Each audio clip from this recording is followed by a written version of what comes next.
Hello friends, welcome to speed up. Speed up में आपका स्वागत है। तो कैसे हैं आप लोग? होप सो आप लोग सभी अच्छे होंगे। सभी को मेरा गुड इवनिंग, नमस्कार, सत श्री अकाल, अस्सलाम वालेकुम एंड आप सभी को मकर संक्रांति की हार्दिक शुभकामनाएं। तो आज थोड़ा सा टेक्निकल प्रॉब्लम की वजह से वीडियो थोड़ा डिले हो गया है, लेट हो गया है, तो उसके लिए हम आपसे क्षमा चाहते हैं। और काफी बच्चों का काफी अच्छा कमेंट आ रहा है, काफी लव एंड सपोर्ट मिल रहा है आप लोगों का, और क्लास भी काफी अच्छे से चल रही है। एंड हम लोग प्रॉमिस भी कर रहे हैं आप लोगों से, जब तक आपका आरआरबी का एग्जाम होगा तब तक आपकी क्लास कंटिन्यू चलती रहेगी। ठीक है दोस्तों? तो बच्चों का कमेंट आया था कि सर आप ऑब्जेक्टिव क्वेश्चन करवाए कीजिए लास्ट टॉपिक में एंड टॉपिक के एंड में। तो वो तो हम लोग कोशिश ही करते हैं, जैसे हम लोगों ने बेब पे पूरा ऑब्जेक्टिव क्वेश्चन की सीरीज ही की थी, पूरा लेक्चर ऑब्जेक्टिव क्वेश्चन पे किया था। अब से हम लोग क्या करेंगे कि आज से हम लोग एक डेली एमसीक्यू की सीरीज शुरू कर रहे हैं। उसमें क्या होगा कि क्लास स्टार्ट होने के पहले एक ऑब्जेक्टिव करेंगे एंड देन क्लास एंड होने के बाद आपको एक एमसीक्यू घर के लिए दिया करेंगे। तो इससे क्या होगा कि डेली आपके 2 एमसीक्यू हो जाएंगे, और जब तक हम लोगों का सेशन चलेगा, यानी कि 6 से 7 दिन या 6 से 7-8 दिन में, जितने दिन में भी टॉपिक कवर होगा, लगभग आप 15 से 20 एमसीक्यू कवर कर चुके होंगे। देन हम लोग लास्ट में एमसीक्यू की एक सीरीज भी करेंगे, जिसपे क्या होगा कि आपके सारे एमसीक्यूज कवर हो जाएंगे। ठीक है दोस्तों? चलिए, तो क्लास स्टार्ट करने से पहले आप लोगों का एक हेलो बनता है, लाइक बनता है। तो प्लीज जो लोग अभी ऑनलाइन है, इस वीडियो को देख रहे हैं, एक बार प्लीज लाइक कीजिए एंड थम्स अप दीजिए हमारे को, एंड फिर हम लोग वीडियो स्टार्ट करते हैं। ठीक है? तो लास्ट क्लास में हम लोगों ने पढ़ लिया था कि टेम्परेचर स्केल्स पढ़ चुके हैं हम लोग, एंड क्या पढ़ चुके हैं? जी हाँ, बिल्कुल सही बताया आपने, थर्मल एक्सपेंशन पढ़ चुके हैं। तो क्लास स्टार्ट करने से पहले हम लोग पढ़ते हैं पहले किस चीज की तरफ? पहले हम लोग बढ़ते हैं आज के एमसीक्यू पे। ठीक है? एमसीक्यू पे तो आज का हमारा पहला एमसीक्यू है question number 1, eight what temperature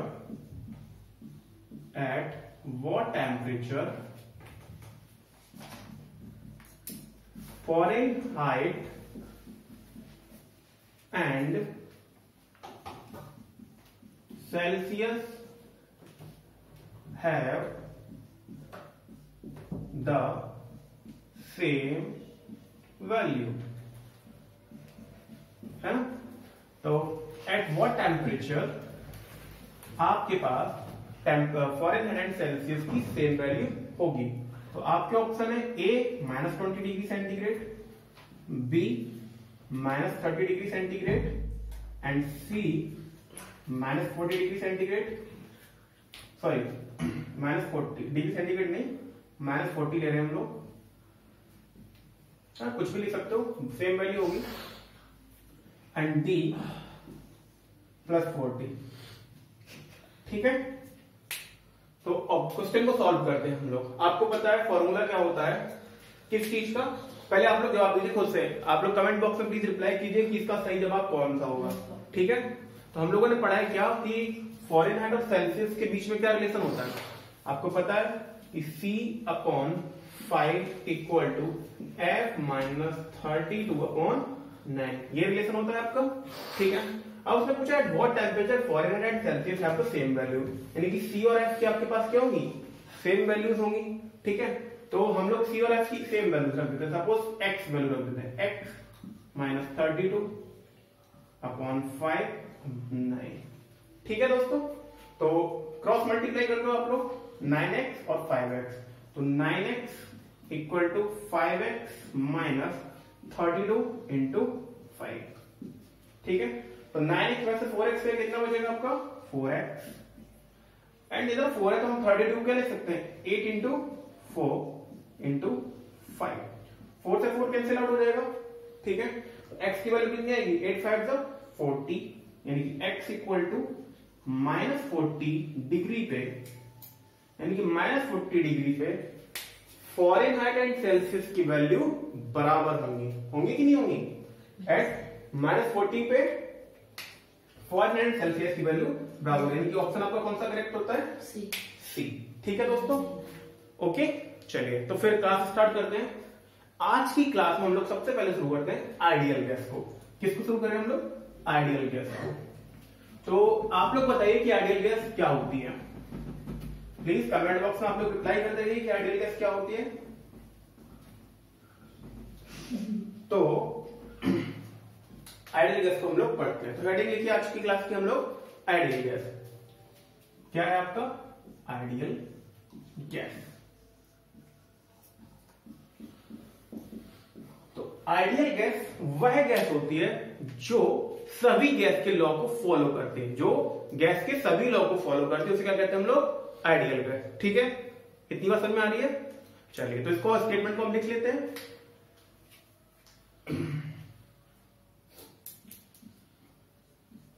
all the gases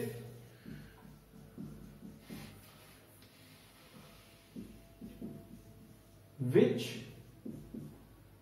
follows the gaseous which follows all the gases law which follows all the gases which follows all the gases law, like Boyle's law,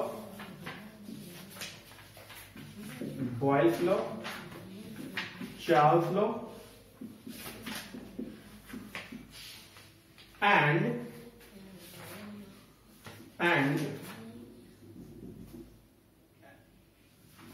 Avogadro's law is known as, क्या लिखा है? Is known as ideal gas. कितनी बार समझ में आई? तो gas जो मतलब जो भी आपके गैसेस से रिलेटेड लॉ है उनको फॉलो करती है वो आइडियल गैस कहलाएगी। ठीक है, अब गैसेस के लॉ कैसे हो गए? जैसे बॉयल्स लॉ हो गया, चार्ल्स लॉ हो गया, एवोगाड्रोस लॉ हो गया। तो हम लोग एक एक करके देखते हैं कि बॉयल्स लॉ क्या है, चार्ल्स लॉ क्या है और एवोगाड्रो लॉ क्या है। ठीक है, तो पहले बात करते हैं हम लोग बॉयल्स लॉ की। ठीक है, किसकी बात करें हम लोग? बॉयल्स लॉ की, है ना। अब देखो बॉयल, आप लोग घर में पानी बॉयल करते हो, खाना बॉयल करते हो, तो बॉयल करना यानी कि क्या रिलेशन आ रहा है? किससे गर्म करते हो? गैस से। मतलब गर्म करना यानी कि हीट मतलब टेम्परेचर। तो Boyle's law is a law in which temperature is constant. Temperature क्या होता है इसमें? Constant. And pressure is inversely proportional to volume. Pressure is inversely proportional to volume. इतनी बात समझ में आ रही है? ठीक है, अब बात करते हैं हम लोग चार्ल्स लॉ की। किसकी बात कर रहे हैं हम लोग? चार्ल्स लॉ की। ठीक है, तो हम लोग चार्ल्स लॉ की बात कर रहे थे, है ना। तो जनरली क्या होता है कि चार्ल्स लॉ 2 टाइप्स के होते हैं, Charles law 1 and Charles law 2। देखो, अगर जिसमें प्रेशर कांस्टेंट है तो वो क्या कहलाएगा आपका? Charles law. और जिसमें आपका वॉल्यूम कांस्टेंट है वो क्या कहलाएगा? Charles law for pressure. इतनी बात समझ में आई आपकी? ठीक है, तो पहला क्या बोल पढ़ रहे हैं हम लोग? Charles law. तो चार्ल्स लॉ में क्या होगा आपका? प्रेशर कांस्टेंट यानी कि P कांस्टेंट। ठीक है, प्रेशर कांस्टेंट है तो इसमें कहता है if pressure is a constant for a gas then volume is directly proportional to temperature. Volume is directly proportional to temperature. ठीक है, और इसे कभी कभी क्या बोलते हैं? चार्ल्स लॉ 1 भी बोल देते हैं हम लोग। ठीक है, दूसरी बात करते हैं हम लोग, तीसरी बात सॉरी, कहता है कि Charles law for pressure,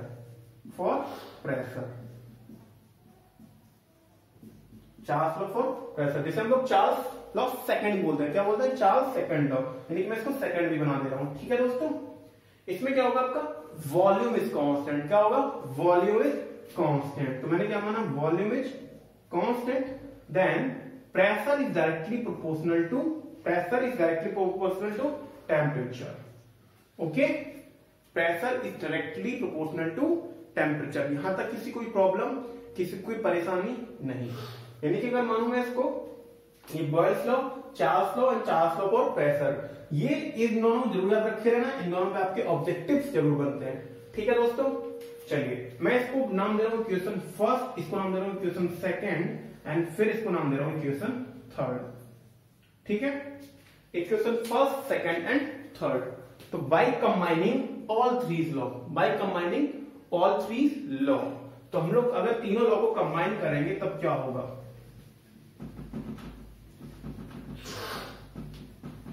bye combining all three law, तो तीनों लॉ को कंबाइन कर देंगे हम लोग, तो क्या बनता है आपका पीवी। अगर मैं इसको बात करूं तो बी से मल्टीप्लाई होगी, PV is directly proportional to T, PV is directly proportional to T, और टी अगर डिवाइड में ले आऊं तो क्या हो जाएगा, PV upon T is a constant, PV upon T is equals to constant. इतनी बात आप लोगों के समझ में आई कि नहीं आई, पीवी इक्वल टू क्या हो गया आपका कांस्टेंट, ठीक है। चलिए, मतलब PV equal to constant for fixed mass of gas, for fixed mass of gas, ठीक है। तो फिर फिक्स्ड मास गैस के लिए उसके लिए PV upon T equal to क्या आ जाएगा कांस्टेंट। इतनी बात समझ में आ रही है आपको, चलिए इतना नोट डाउन कर लिया आपने, ठीक है। तो अगर हम इसको एक्सपेंड कर देते हैं तो ये आता है निकल के PV equal to N R T, क्या आता है निकल के PV equal to N R T, ये कहलाती है आपकी आइडियल गैस इक्वेशन। क्या कहलाती है, आइडियल गैस इक्वेशन। मैं इसको आर को आर बार लिख रहा हूं, अभी समझा दूंगा कि आर बार क्यों लिख रहा हूं। ये आपकी क्या होगी, आइडियल गैस इक्वेशन, ठीक है। यहां तक कोई प्रॉब्लम किसी को नहीं। तो मैंने क्या किया, बॉयल्स लॉ, चार्ल्स लॉ और चार्ल्स लॉ फॉर प्रेशर, तीनों को मैंने कंबाइन किया। कंबाइन करने के बाद आपने देखा कि PV equal to N R T आपकी इक्वेशन आ गई, ठीक है। लिख लिया आप लोगों ने, रब कर दूं मैं इसको, चलिए।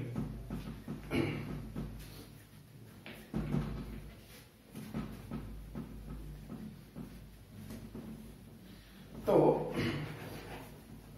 एक चीज देखा होगा आपने कि पीवी इक्वल टू, जब पीवी इक्वल टू एनआरटी लिखा था तो वहां पे एक टर्म आ रहा था एन, क्या आ रहा था टर्म एन, है ना, एन। अगर हम बात करें PV equal to N R T, क्या आ रहा था टर्म एन। एन होता है आपका number of molar mass, number of molar mass यानी कि कितने मोल मास है उसमें। तो अगर मोल का बात आ रहा है तो पहले सबसे पहले हम बात कर लेते हैं एक मोल मास होता क्या है। क्या बात कर रहे हैं हम लोग, एक मोल मास क्या होता है, ठीक है। तो सबसे पहले लिख लीजिए 1 मोल ऑफ मास, क्या आएगा आपकी 1 mole of mass, 1 mole of mass, okay. बात करते हैं 1 मोल ऑफ मास की, है ना। तो लिख लेते हैं इसको, होता क्या है, लिखिए 1 मोल ऑफ अ मास, मैं भी लिख देता हूं 1 mole of a mass, 1 mole of a mass has a numerically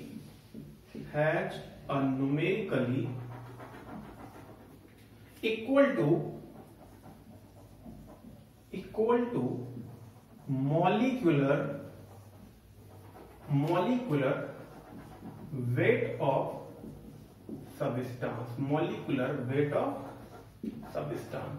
यानी कि अगर हम बात करें 1 ग्राम मोल की, तो 1 ग्राम मोल किसके होगा, 1 ग्राम मॉलिक्यूलर वेट के बराबर होगा उसके, है ना।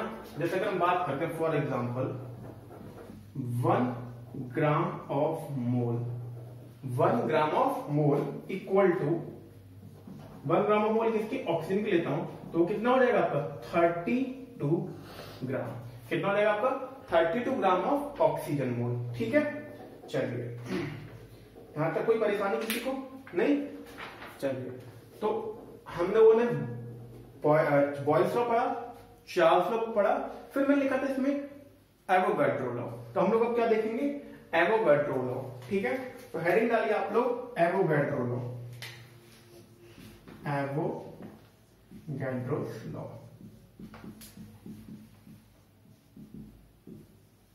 ठीक है। There was a scientist Avogadro, उन्होंने बोला था कि अगर the volume of all gases at normal temperature and pressure is equal to 22.4 litre. कितना बोला था?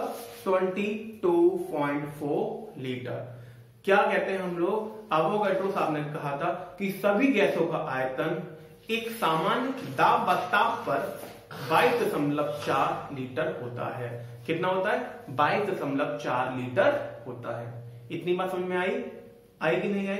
एवोगाड्रो के अकॉर्डिंग एक नॉर्मल गैस का वॉल्यूम कितना होगा सामान्य ताप व ताप पर?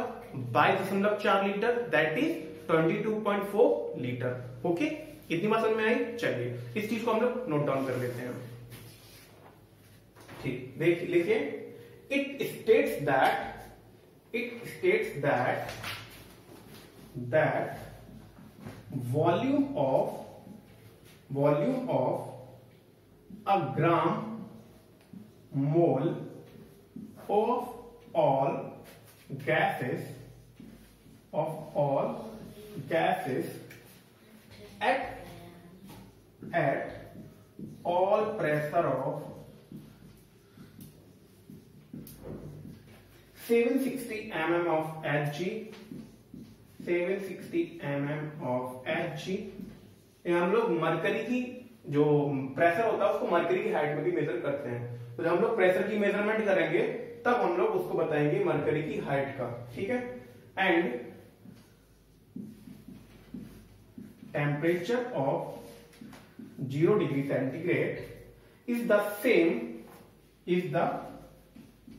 Same and is equal to 22.4 litre. Is equal to कितना होगा दोस्तों? 22.4 लीटर। यानी कि अगर बात की जाए तो मैंने क्या बोला कि सभी गैसों का वॉल्यूम 1 ग्राम मोल के लिए, क्या बोला मैंने? 1 ग्राम मोल के लिए, याद रखना, फॉर अ ग्राम मोल। सभी गैसों के लिए 1 ग्राम मोल के लिए वॉल्यूम कितना होगा? 22.4 लीटर। 22.4 लीटर। कोई दिक्कत नहीं? मैंने क्या लिखा? लीटर। तो अभी आपको लीटर का कन्वर्जन आना चाहिए ना। 1 लीटर में कितने डेसीमीटर होते हैं? 1 लीटर में कितने मीटर होते हैं? 1 लीटर में कितने सेंटीमीटर होते हैं? पता है? नहीं पता? तो जान लेते हैं हम लोग कि 1 लीटर इक्वल टू कितना होगा? 1 लीटर इक्वल टू कितना होता है? 1 लीटर इक्वल टू होता है आपका 10⁻²⁰ डेसीमीटर या 1000 सेंटीमीटर।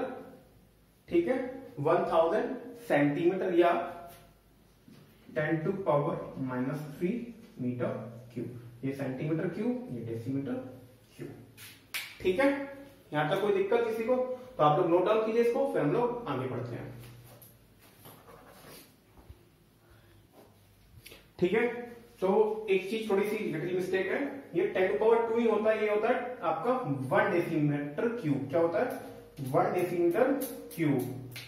ठीक है दोस्तों, क्या होता है? 1 डेसीमीटर क्यूब। ठीक है, तो कितना होता है आपका? 22.4 लीटर। तो इस हिसाब से हम लिख सकते हैं। एक नोट लिखिए,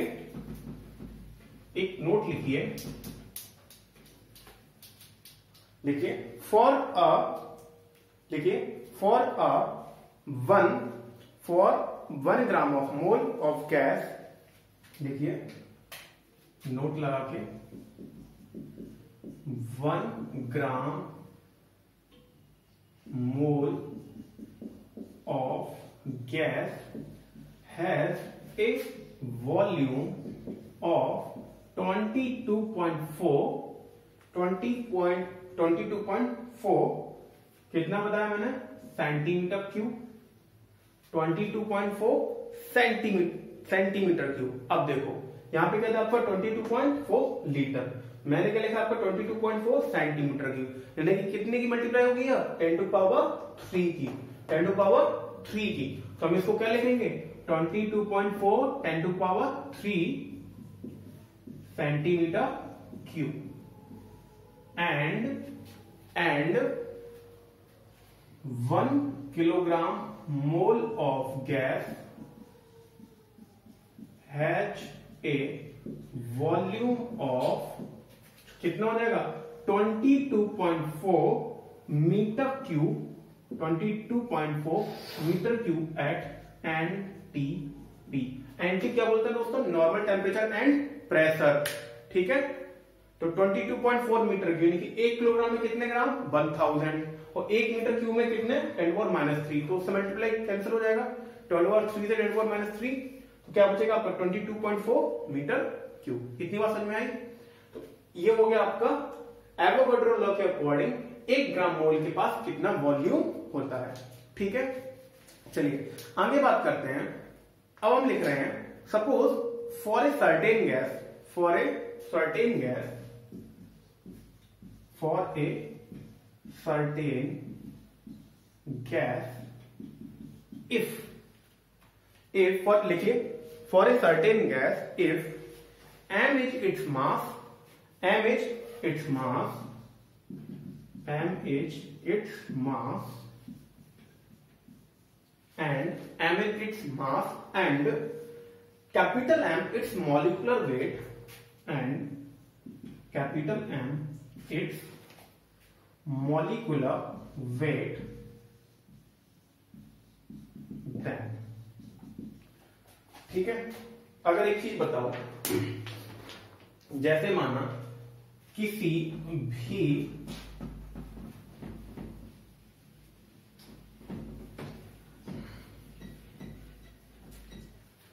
जैसे कोई भी आपके पास गैस है, उसका हमें मास पता है और मास से अगर हम उसके मॉलिक्यूलर वेट से डिवाइड कर दें तो उसमें नंबर ऑफ मोल्स मालूम पड़ जाएंगे कि नहीं मालूम पड़ जाएंगे। भाई किसी का भी मास गिवन है, उसमें अगर हम मॉलिक्यूलर वेट से डिवाइड कर दें तो नंबर ऑफ मोल्स मालूम पड़ जाएंगे। तो हम लिख सकते हैं कि n इक्वल टू क्या होगा, small m upon capital M। n क्या आपका नंबर ऑफ मोल्स, n क्या आपका नंबर ऑफ मोल्स। अब देखो यूनिट क्या होगी इसकी, m की यूनिट होगी किलोग्राम, और ये होगा आपका किलोग्राम पर किलोग्राम मोल, क्या होगा पर किलोग्राम मोल, ठीक है। यहां तक कोई दिक्कत नहीं।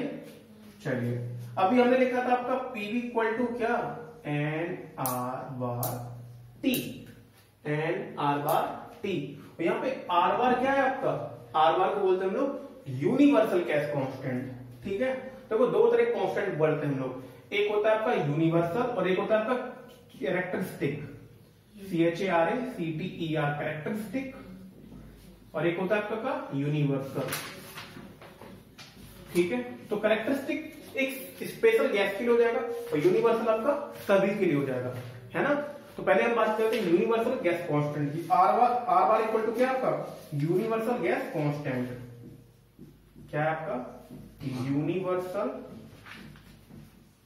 गैस कांस्टेंट, एंड इसकी वैल्यू होती है 8.314। कितनी होती है 8.314 किलो जूल पर मोल केल्विन, किलो जूल पर मोल केल्विन, किलो जूल पर मोल केल्विन। अब देखिए मेन इंपॉर्टेंट आता है, मैंने आपको बताया था कि जब हम लोग यूनिट एंड मेजरमेंट पढ़ रहे थे कि मैंने हर चैप्टर में उसी के साथ हम लोग यूनिट पढ़ते जाएंगे और उसकी डायमेंशन पढ़ते जाएंगे, यानी कि एमएलटी फॉर्म पढ़ते जाएंगे, ठीक है। तो बात करते हैं हम लोग इसकी आर की, है ना। तो आर का हम लोग देखते हैं कि ये यूनिट कैसे निकली है।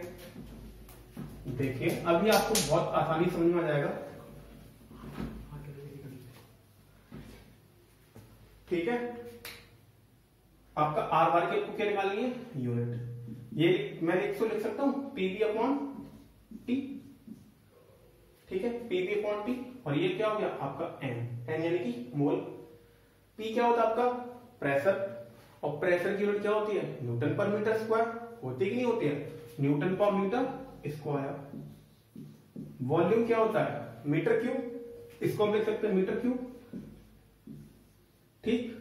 एन क्या होता है मैंने बताया नंबर ऑफ मोल, मोल की यूनिट मोल यानी कि मोल। और टेम्परेचर की ऐसा यूनिट क्या होती है केल्विन, क्या होती है केल्विन, तो इसको हम लिख सकते हैं केल्विन। अब देखो 1 मीटर स्क्वायर से 1 मीटर स्क्वायर कैंसिल हो जाएगा, ऊपर क्या बचेगा आपका newton metre upon mole kelvin. और न्यूटन मीटर की यूनिट क्या होती है जूल, कैसे क्या बोलते हैं हम लोग जूल अपॉन मोल केल्विन।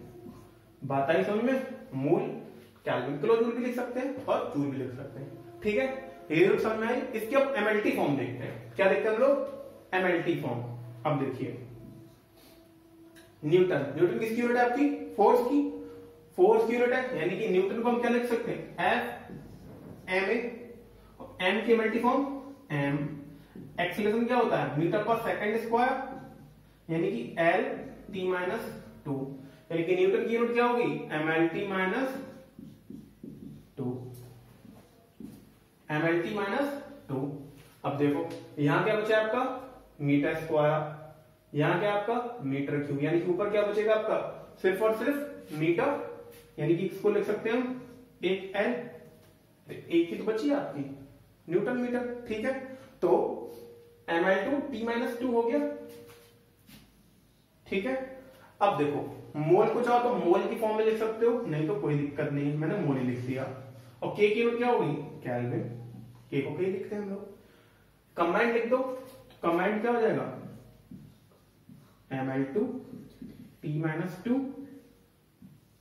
ठीक है, और मोल इनवर्स और के इनवर्स।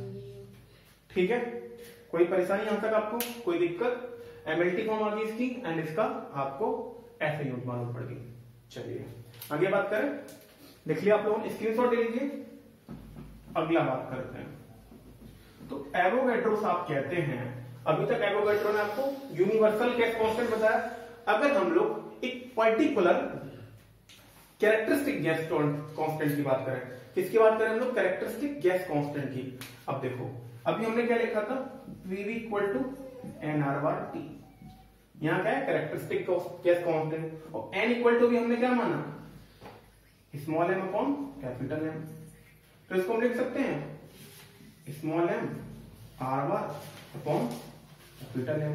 और कैपिटल M क्या था आपका? Molecular weight. और m क्या है इसका? मास। मास को किस में लेंगे? kg में। ठीक है, और इनटू टी। कोई दिक्कत? अगर हम यूनिवर्सल गैस कांस्टेंट को उसके मॉलिक्यूलर वेट से डिवाइड करते हैं, यदि हम लोग यूनिवर्सल गैस कांस्टेंट को उसके मॉलिक्यूलर वेट से डिवाइड करते हैं, तो आता है आपका कैरेक्टरिस्टिक गैस कांस्टेंट। क्या आता है आपका? Characteristic gas constant. और आपकी आइडियल गैस की इक्वेशन बन जाती है mRT। अब समझ में आ गया होगा कि nr/t में क्या फर्क है और mRT में क्या फर्क है। ठीक है, n क्या आपके नंबर ऑफ मोल्स, m क्या इसका मास। ठीक है, किसी भी गैस का मास। ठीक है, और m क्या इसका मॉलिक्यूलर वेट। ठीक है, यहां तक बताइए, कोई दिक्कत नहीं। अब सपोज अगर r की बात करें, r को मैंने क्या बताया आपका? r क्या है आपका? Characteristic gas constant, characteristic gas constant. ठीक है, कैरेक्टरिस्टिक गैस कांस्टेंट है। तो मैंने क्या बोला? सपोज मैं r एयर के लिए निकालता हूं, तो क्या हो जाएगा? r bar upon m। r बार की वैल्यू क्या है? 8 अभी बताया था मैंने 8.314 अपॉन मॉलिक्यूलर वेट कितना है एयर का? 28.96। कितना होता है? 28.96।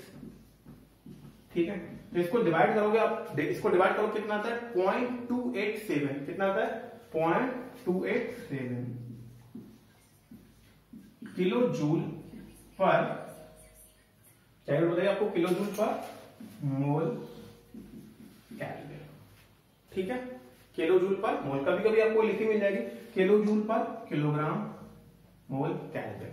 ओके, किलो जूल पर किलोग्राम मोल केल्विन। आपको समझ में आ गया होगा characteristic gas constant and universal gas constant के बीच में डिफरेंस। यहां तक कोई दिक्कत नहीं। अब एवोगैड्रो ने अभी बताया आपको कि नंबर ऑफ मोल, 1 ग्राम मोल में कितना होता है? 22.4 लीटर वॉल्यूम। तो फिर उन्होंने बताया है कि किसी भी गैस में 1 ग्राम में कितने नंबर ऑफ मोल्स होते हैं। किसी भी गैस के 1 ग्राम में कितने नंबर ऑफ मॉलिक्यूल्स होते हैं? 1 ग्राम मोल में कितने नंबर ऑफ मॉलिक्यूल्स होते हैं? ये किसने बताया? एवोगैड्रो ने। तो एवोगैड्रो ने बताया कि अगर हम 1 ग्राम गैस लेते हैं तो उसमें होते हैं 6.023 इंटू 10⁻23 ग्राम मॉलिक्यूल्स। इतने मॉलिक्यूल्स होते हैं 1 ग्राम मोल गैस में। ठीक है। और 1 किलोग्राम की बात करें तो कितना हो जाएगा 1000 की मल्टीप्लाई, यानी अभी कितनी थी 10 टू पावर 23, अब कितनी हो जाएगी 10 टू पावर 26। तो जब कभी सवाल आए तो याद रखना कि वो 1 ग्राम की बात कर रहा है कि 1 किलोग्राम की बात कर रहा है, ठीक है। मैं इसको नोट डाउन करा देता हूं स्पेशली कि क्या लिखा है एवोगैड्रोस लॉ के अकॉर्डिंग। इसको साफ कर दो, ठीक है।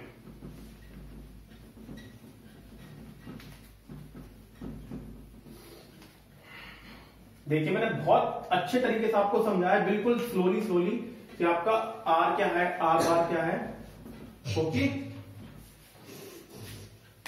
चलिए अब बात करते हैं हम लोग फिर बेसिकली चीजों की बात। देखिए क्या कह रहा है, वो कह रहा है देयर आर, लिखिए there are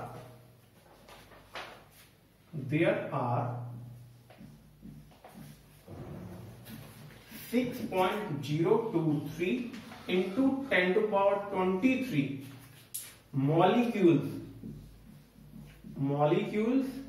in a gram of molecules, ठीक है। कितने बताया मैंने 1 ग्राम में। तो अगर हम 6.023 इंटू 10 to power 26 मॉलिक्यूल्स कर दें वो किसमें हो जाएंगे, इन ए किलोग्राम ऑफ मॉलिक्यूल्स में। कितने हो जाएंगे, इन ए किलोग्राम ऑफ मॉलिक्यूल्स में। इसी को हम लोग बोलते हैं एवोगैड्रो नंबर। क्या बोलते हैं, एवोगैड्रो नंबर। एवोगैड्रो नंबर यानी कि ए से डिनोट करते हैं, ये होता है आपका 6.023 इंटू 10 to power 26 मॉलिक्यूल्स पर किलोग्राम मोल, ठीक है, ओके। यहां तक कोई परेशानी किसी को नहीं।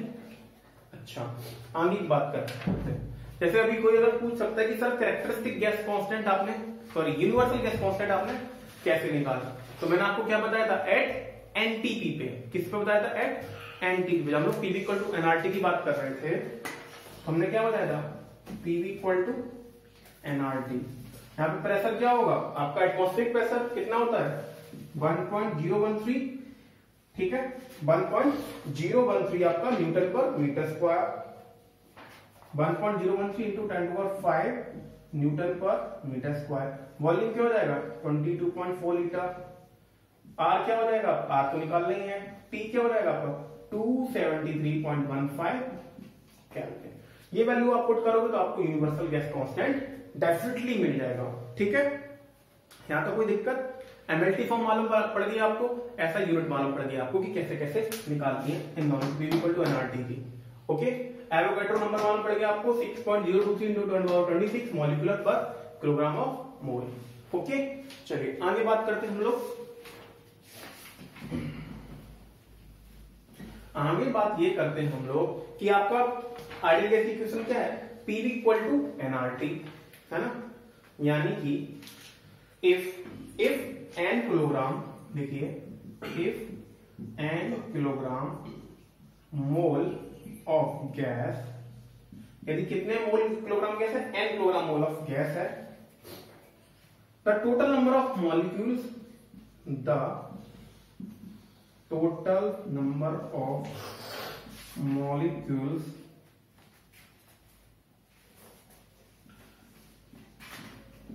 कितने मॉलिक्यूल्स n आर। तो अगर हम लिख सकते हैं कि n equal to total number of molecules, n kilogram है तो उसको मल्टीप्लाई किससे कर दो आप, एवोगैड्रो नंबर से, ठीक है। एवोगैड्रो नंबर से मल्टीप्लाई कर दो तो n equal to n into A हो जाएगा। अरे नहीं आया समझ में, अरे टोटल नंबर ऑफ मॉलिक्यूल्स है n और n किलोग्राम आपके molecule of mole of gas है। n से अगर हम a से मल्टीप्लाई करते हैं तो टोटल n मिल जाएगा, आपका टोटल नंबर ऑफ मॉलिक्यूल्स मिल जाएंगे, ठीक है, कोई दिक्कत नहीं। तो n kg ऑफ मोल से कट जाएगा, ये देखो ये यूनिट सेम है, क्या बचेंगे मॉलिक्यूल्स, ये भी मॉलिक्यूल्स, ओके, बराबर हो जाएंगे। तो हम लिख सकते हैं n equal to n upon A, लिख सकते हैं। और पीवी इक्वल टू क्या है आपकी equation, PV equal to NRT है कि नहीं है, यानी कि आर बार लिख लो। एन को हमने क्या लिखा, N by A, R bar upon A, ठीक है। और इस आर बार अपॉन ए को बोलते हैं हम लोग के, क्या बोलते हैं, के, क्या बोलते हैं दोस्तों, के, यानी कि N equal to P equal to N K T, क्या बोलते हैं, एन के टी। और यही आपका के कहलाता है बोल्ट्जमैन कांस्टेंट। क्या कहलाता है आपको दोस्तों, बोल्ट्जमैन कांस्टेंट, बोल्ट्जमैन कांस्टेंट, ठीक है, बोल्ट्जमैन कांस्टेंट। यानी कि आर बार अपॉन ए अगर मैं यहां लिख लूं, are bar upon A, R बार की वैल्यू कितनी मिलेगी आपको, 8.3143, 8.3143। कितने के लिए, अगर मैं ग्राम की बात करूं तो ठीक है, तो इसको भी हम ग्राम में रखते हैं, 6.023 इंटू 10⁻23। किसकी बात करें हम लोग, ग्राम की। और ये के क्या है आपका, बोल्ट्जमैन कांस्टेंट, बोल्ट्जमैन कांस्टेंट। कोई दिक्कत, के क्या आपका बोल्ट्जमैन कांस्टेंट। अब इसकी वैल्यू आती है आपकी 1.38 इंटू 10⁻26 जूल पर मॉलिक्यूल्स केल्विन, जूल पर मॉलिक्यूल्स केल्विन। यहां तक बताइए कोई दिक्कत किसी को, यहां तक कोई परेशानी किसी को नहीं। तो हम लिख सकते हैं अपनी आइडियल गैस की इक्वेशन, क्या, पीवी इक्वल टू एनआरटी, इस फॉर्म में पहली फॉर्म ये बताई थी, फिर क्या बताई हमने, पीवी इक्वल टू एमआरटी, तीसरी फॉर्म क्या है निकल के, PV equal to N K T.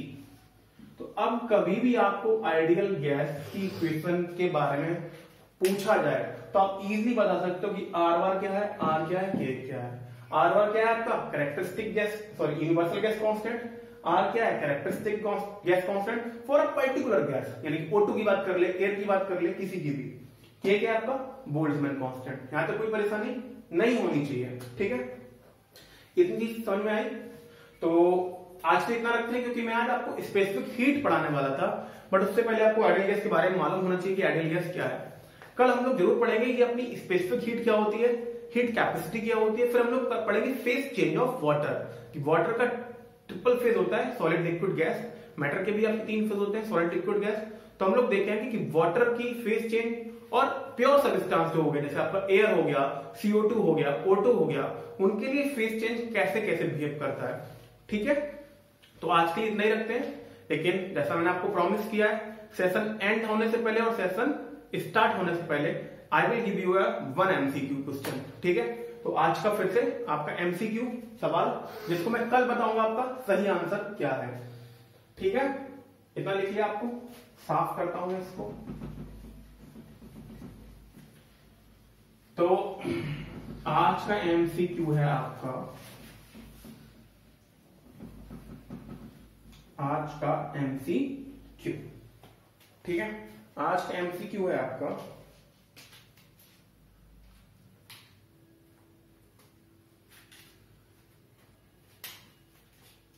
Question, earlier thermometer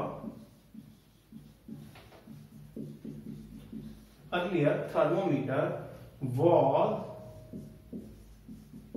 developed by, earlier thermometer was developed by, किसके द्वारा, पहले का जो थर्मोमीटर का डेवलप किया गया था। Option A, option B, option C, option D. पहला ऑप्शन है आपका सेल्सियस, दूसरा ऑप्शन है आपका केल्विन, तीसरा ऑप्शन है फॉरेनहाइट,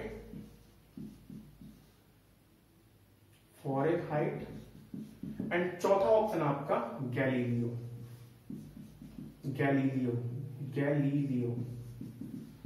ठीक है, गैलीलियो। थोड़ी बहुत स्पेलिंग मिस्टेक हो सकती है, गैलीलियो, ठीक है।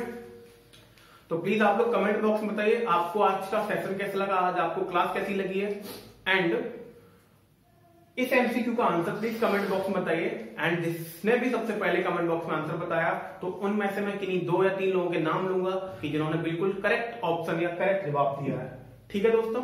तो जो लोग पहली बार इस वीडियो को देख रहे हैं प्लीज हमारे वीडियो को लाइक कीजिए एंड हमारे चैनल को सब्सक्राइब कीजिए एंड अपने दोस्तों को बताइए कि आरआरबी जेई सीबीटी 1 के लिए आपकी जीएस की क्लास यानी कि जनरल साइंस की क्लास स्टार्ट हो चुकी है एंड हम लोगों ने एक टॉपिक कवर भी कर लिया है। ओके दोस्तों, ठीक है, तो फिर से मिलते हैं हम लोग कल एक नए टॉपिक के साथ, आगे की पढ़ाई करते हैं और फिर से 2 एमसीक्यू के साथ। ठीक है, तो प्लीज अपना ख्याल रखिए, keep studying, keep working hard. Okay, bye bye, good night, take care.